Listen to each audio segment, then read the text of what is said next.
Hello student. आज हम करने आ रहे हैं math class 10 exercise 4.3 question number 3 उसका फर्स्ट पार्ट और सेकंड पार्ट। हम दोनों क्वेश्चन इसी वीडियो में कवर करेंगे। फर्स्ट पार्ट है x माइनस 1/x बराबर 3 और साथ में लिखा हुआ है कि x बराबर नहीं 0 के। क्वेश्चन लिखा हुआ है कि निम्नलिखित द्विघात समीकरणों के मूल ज्ञात कीजिए। तो हमने द्विघात समीकरण के मूल ज्ञात करने के 3 मेथड सीखे। पहला था जो हम 9th क्लास से ही करते आ रहे हैं, बल्कि 8th क्लास से, गुणनखंड विधि। दूसरा था पूर्ण वर्ग बनाकर, और तीसरा था द्विघाती सूत्र का यूज करके। तो पहले तो मैं आपको बताता हूं कि इनका यूज हमें कैसे करना है। देखिए, जब हम सबसे पहले हमें कोई क्वाड्रेटिक इक्वेशन द्विघात समीकरण मिलती है और हमें इसके गुणनखंड निकालने हैं, तो हम सबसे पहले कंसीडर करेंगे इस वाले फॉर्मूले को जो हमने 8th क्लास से सीखा हुआ है गुणनखंड विधि से। अगर हमारा ये फॉर्मूला इस तरीके से हमें निकालने में प्रॉब्लम हो रही है, यानी हमें वो नंबर नहीं मिल पा रहे जिनका सम या सबट्रैक्ट हमें ऐसा चाहिए कि फिर गुणा करनी पड़ती है, दोनों हमें इक्वल मिले, तो हम इसे स्किप करेंगे। उसके बाद हम डायरेक्ट इस फॉर्मूले को फॉलो करेंगे। पूर्ण वर्ग विधि तो हमें केवल तभी यूज करनी है कि अगर क्वेश्चन में ही कहा गया है कि निम्नलिखित द्विघात समीकरण के मूल ज्ञात करो पूर्ण वर्ग विधि से। नहीं तो इस वाले मेथड को हम स्किप करेंगे।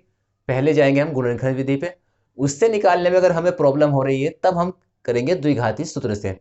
और बाकी ये जो मैं आपको समझाने की कोशिश कर रहा हूं इस क्वेश्चन से क्लियर हो जाएगा। देखिए, x माइनस 1/x बराबर क्या लिखा हुआ है 3 के, और बराबर है x बराबर नहीं 0 का। तो इस बात को लिखने का मीनिंग क्या हुआ, बुक में ये लिखा हुआ क्यों है, सबसे पहले समझते हैं। देखिए, x जो हम मूल ज्ञात करते हैं वो क्या होते हैं, x की वैल्यू। हम x की वैल्यू ज्ञात करेंगे द्विघात समीकरण है, हमें दो आंसर मिलेंगे। वो दो आंसर कुछ भी हो जाए, उनमें से आप जीरो नहीं लिख सकते। सपोज करो कि आपको जो दो आंसर मिले उनमें एक आंसर जीरो आ गया, तो आपको जीरो को छोड़ना पड़ेगा। क्यों? क्योंकि अगर x की वैल्यू जीरो हो गई तो 1/0 का मतलब क्या हो जाएगा, इनफाइनाइट। क्लियर? तो इसका मीनिंग आपको समझ में आ गया होगा कि यहाँ पर क्यों लिखा हुआ है। अब सबसे पहले हम इसे सोल्व करते हैं।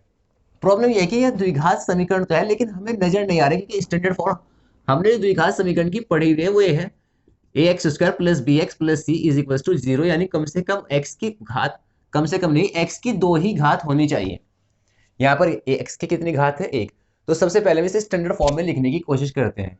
हमारे पास तरीका क्या है कि ये एक भिन्न है, ये भी सभी भिन्न बनाएंगे, इसके बटे में 1 लिखेंगे, एलसीएम लेंगे, फिर गुणा भाग करेंगे और ब्रज गुणा करेंगे।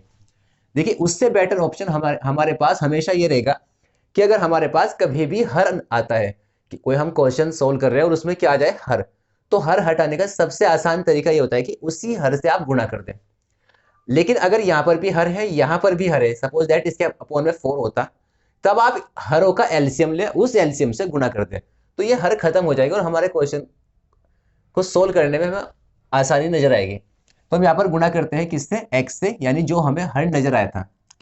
एक्स से गुणा करके हमें क्या मिलेगा, यहां पर मिलेगा x² माइनस, जब आप इसमें x से गुणा करते हैं तो x कैंसिल हो जाएगा, यानी आपको मिलेगा 1। यहां गुणा करते हैं x से तो आपको मिलेगा 3x। अब ये तो हमें पता चला कि x में वैल्यू हमें किसकी निकालनी है, x की। x में समीकरण कैसी बनी, द्विघात। तो अब आपको ये याद करना है कि अगर हमें किसी की वैल्यू निकालनी है और उस में ही वो इक्वेशन द्विघात बन जाए, जैसे यहाँ पे x की वैल्यू निकालनी है और x में ही द्विघात, तो सबसे पहला काम आपका एक तरफ जीरो बनाना। मर्जी आपकी, आप लेफ्ट साइड जीरो बनाए या राइट साइड, जो क्वेश्चन के अकॉर्डिंग आपको आसान लगता है वो करेंगे। जैसे यहां पर अगर आप इस वैल्यू को उधर लेकर जाते हैं तो आपको एक ये और एक है, दो वैल्यू उधर लेकर जानी पड़ेगी, यानी आपको दो काम करने पड़े। इधर लाते हैं तो एक काम करना पड़ रहा है, तो हमेशा हम वो करेंगे जो हमें आसान नजर आएगा। और साथ साथ ये ध्यान रखेंगे कि x² का निशान बस प्लस होना चाहिए, कि उस साइड हम जीरो ना बनाए, ताकि हमारी कैलकुलेशन आसान बनी रहे। तो x² और ये 3x आप इधर लाएंगे तो ये आ जाएगा माइनस में, और फिर ये -1 जो का तू रहा इक्वल 0। द्विघात समीकरण हमारी बन गई, एक तरफ हमारा जीरो आ गया। अब हमें इसे सोल्व करने का तरीका क्या होता है कि हम इसके गुणनखंड करेंगे। गुणनखंड विधि के लिए, गुणनखंड करने के लिए हम सबसे पहले कंसिडर करेंगे गुणनखंड विधि। गुणनखंड विधि क्या थी कि आप इन दोनों की गुणा करते थे निशान सहित। यहाँ पर माइनस है, यहाँ पर प्लस है, निशान आया माइनस का, एक ही कम एक, x² तो चाहे ना भी लिखे। फिर यहाँ पर लिखा हुआ है 3। आपको दो नंबर इस तरह से ज्ञात करने हैं कि उन्हें घटाने पर तो 3 आए और गुणा करने पर कितना है, 1। आपने काफी देर ट्राई किया, सोचा और आपको इस तरह के नंबर नहीं निकल रहे हैं, तो आप इसे छोड़ दे फौरन। किस पर जाए? द्विघाती सूत्र पर। देखिए, आप अगर घर पर प्रैक्टिस कर रहे हैं तो कोई प्रॉब्लम नहीं, आप इसमें 1 घंटा लगाए, 2 घंटे लगाए, निकालने की कोशिश करें, शायद फिर भी ना निकले आपके। लेकिन अगर एग्जाम में कर रहे हैं तो आप इसमें 2 या 4 मिनट लगाए, उसके बाद सीधा किस पर जाए?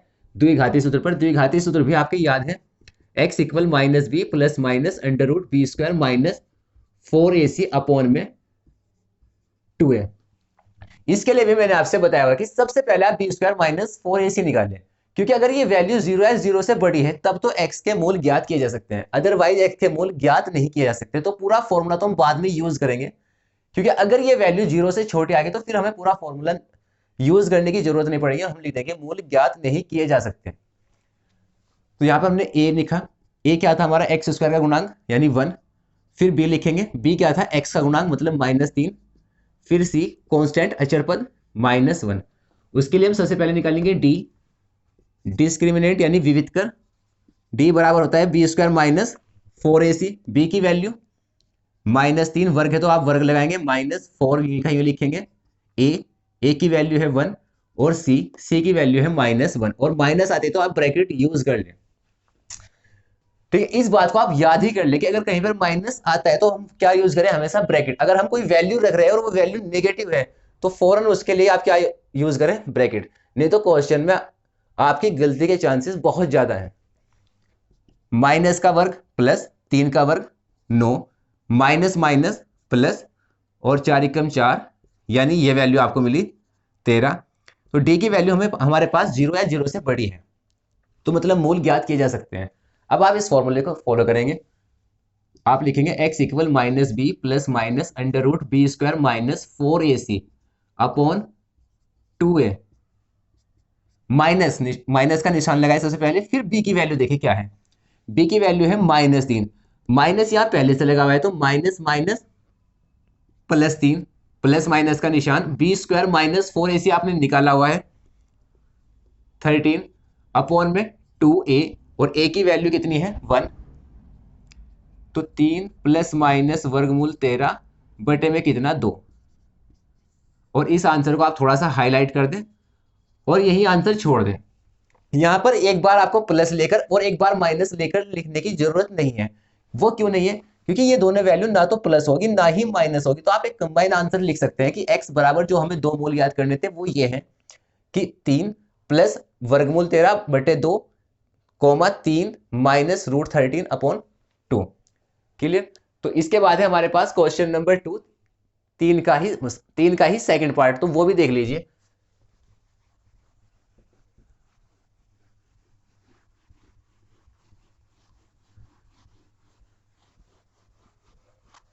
क्वेश्चन नंबर 2 लिखा, सॉरी 3 का second part, 1 upon X plus 4 minus 1 upon X minus 7 is equal to 11 upon 30, और ये भी लिखा होगा इसमें कि x बराबर नहीं -4 के कोमा 7 के। एक बार क्वेश्चन मैच कर लेते हैं भाई। 1 upon X plus 4 minus 1 upon X minus 7 is equal to 11 upon 30, x does not equals to -4 and 7। इस बात का मीनिंग मैंने आपको लास्ट क्वेश्चन में बताया था कि x की वैल्यू -4 नहीं हो सकती, क्योंकि अगर आप यहाँ पर -4 रखते हैं तो -4 प्लस 4 0, 1 अपॉन 0 इन्फिनिटी। 7 भी नहीं हो सकती, क्योंकि अगर आप यहाँ पर 7 रखते हैं तो 7 माइनस 7 0, 1 अपॉन 0 फिर इन्फिनिटी। क्लियर? इसके भी हमें मूल ज्ञात करने हैं। तो देखिए वहां पर तो केवल एक हर था, पिछले क्वेश्चन में केवल एक हर था, यहां पर हमारे पास 3 हर है। तो स्टूडेंट आप कंफ्यूज ना हो, आपके लिए सबसे बेस्ट ऑप्शन यही होगा, कैलकुलेशन आसान होने के अकॉर्डिंग, कि आप हरों का एलसीएम ले और जो भी हर का एलसीएम आएगा उसी से आप गुणा कर दें। जैसे यहां पे इन तीनों का एलसीएम है 30, x प्लस 4, x माइनस 7, ये इन तीनों हरों का एलसीएम हो गया, से गुणा करने पर इतना लिख दे बस। बाकी आपकी मर्जी है कि आप पहले इन दो भिन्नों को सोल्व करें, सोल्व करने के बाद फिर आप क्या करेंगे? वरज गुणा करेंगे। ठीक है, तो उससे ज्यादा आसान हमें यह पड़ेगा। पहले वाले में गुणा करते हैं 30 x प्लस 4 x माइनस 7 गुणा किसके साथ हो रही है? 1 बटा x प्लस 4 हो गई, माइनस फिर इसमें भी आप इसी से गुणा करेंगे, यानी 30 x प्लस 4 x माइनस 7 गुना 1/x माइनस 7। क्लियर? बराबर का आपने निशान लगाया। 11/13 में भी आप इसी से गुणा करेंगे। ये बस देखने में आपको लेंथी लग रहा है, लेकिन यही आसान होगा, इसी से ज्यादा कैलकुलेशन आसान होगी। दूसरी ये बात कि हम ये कर क्यों रहे हैं, ये करने का मतलब हमारा केवल इतना होता है कि जितने भी हमारे हर है वो खत्म हो जाए। जैसे यहाँ x प्लस 4 से x प्लस 4 कैंसिल, यहाँ पर x माइनस 7 से x माइनस 7 कैंसिल, और यहाँ पर 30 से 30 कैंसिल, और ये सारे हर खत्म हो गए। अब इसे थोड़ा सा बस सिंप्लीफाई करना होता है, यानी इसकी गुणा आप सबसे पहले इसमें करेंगे, इसकी गुणा करेंगे, इन दोनों की गुणा करेंगे, और उसके बाद उसमें 11 से मल्टीप्लाई करेंगे। क्लियर? करते हैं। 30 की गुणा x में की 30x, बस थोड़ा निशान का ध्यान रखें, प्लस माइनस माइनस हो जाएंगे। 30 की गुणा आप 7 में करते हैं तो 3 7 21 यानी 210। फिर इसी गुणा आप इसमें करेंगे, माइनस 30x हो जाएगा, और माइनस प्लस माइनस 3 चौक 12 यानी 120।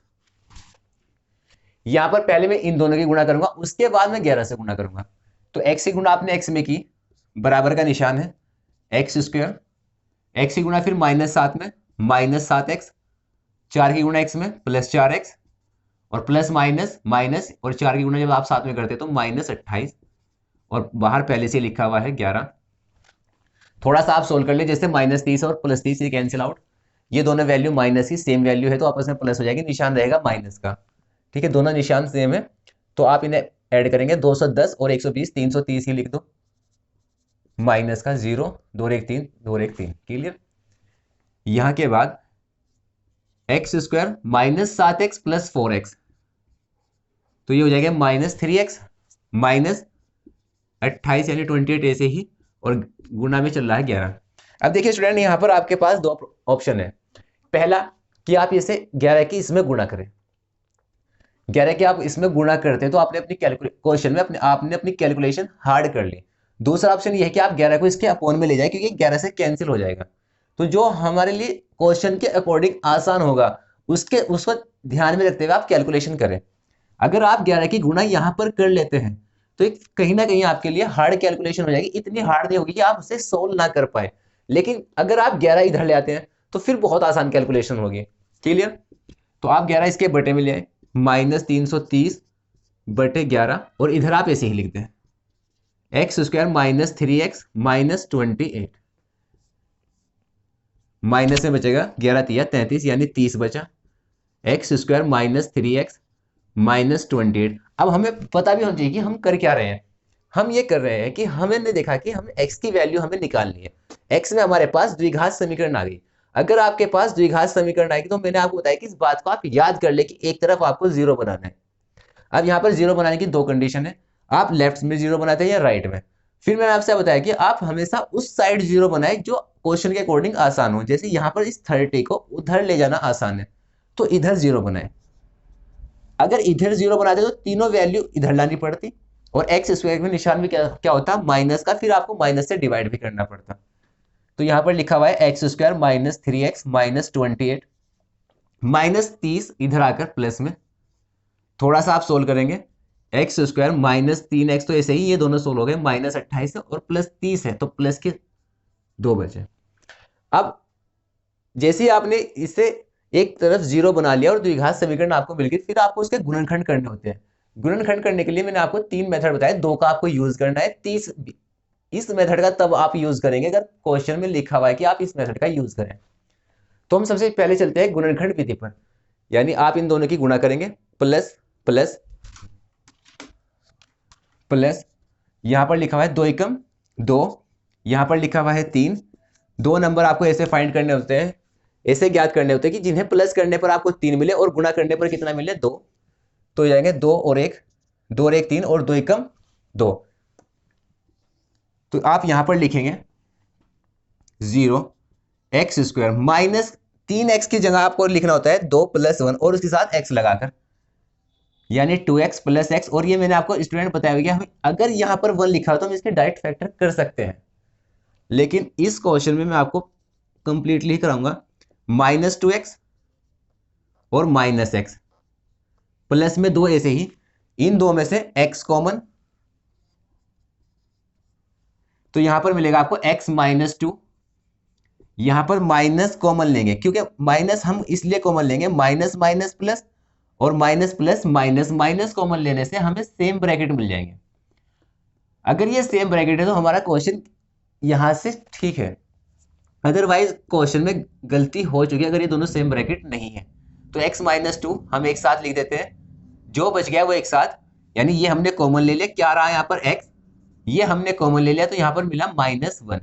इसके बाद दो संख्याओं का गुणनफल किसके बराबर है, 0 के, तो उनमें से एक का कम से कम एक 0 होगी। अब या तो ये 0 होगी या ये, तो हम यहाँ पर लिखते हैं x -2 बराबर 0 या x -1 बराबर 0। यहां से x की वैल्यू निकालनी, x एक साइड अदर एक साइड, तो -2 इधर आ जाएगा, या यहां पे भी x की वैल्यू +1। तो हमें दो आंसर मिले, x बराबर 2 या x बराबर 1। तो आई होप आपको क्वेश्चन समझ में आया होगा। Thank you for watching.